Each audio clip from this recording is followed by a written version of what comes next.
Du haut du Mont-Royal, l'un des plus beaux points de vue de la ville. Ici, dans le Vieux-Port, Montréal, carte postale.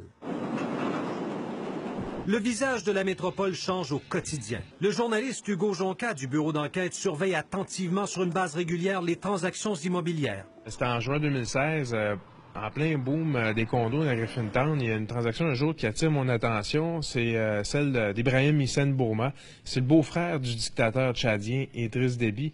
Lui, tout d'un coup, il achète plus de 3 millions de dollars de condos d'un coup. Une année complète d'enquête journalistique menée par Hugo Jonca et ses collègues pour apprendre que des dizaines de propriétés, particulièrement ici à Montréal, sont entre les mains des politiciens, des hauts gradés et des hommes d'affaires proches des régimes les plus corrompus d'Afrique. Ils investissent depuis des années dans l'immobilier québécois, presque toujours sans prendre d'hypothèque, ce qui ne semble pas avoir éveillé la curiosité des autorités. C'est des dizaines de propriétés, mais c'est une quinzaine de personnes, puis il y en a pour plus de 30 millions de dollars. Vous avez bien entendu autour de 35 millions de dollars de propriétés achetées au Québec par des individus qui, pour la plupart, ont fait l'objet d'enquêtes pour divers délits ou crimes financiers, soit dans leur pays d'origine, soit en Europe, où les procès sur la corruption de despotes africains se multiplient.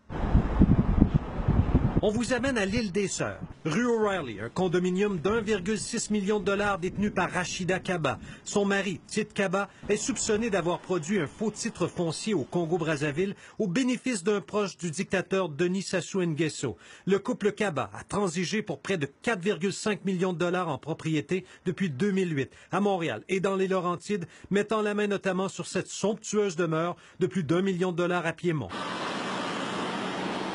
D'autres exemples des recherches approfondies du bureau d'enquête. À Gatineau, 2 immeubles d'appartements détenus par Jean-Jacques Bouya, un ministre congolais au cœur des pires systèmes de corruption d'Afrique. Il est parvenu à dépenser près d'1,5 million de dollars dans le secteur Elmer.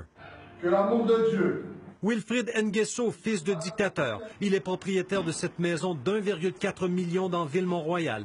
La France vient de l'arrêter pour blanchiment de détournement de fonds publics.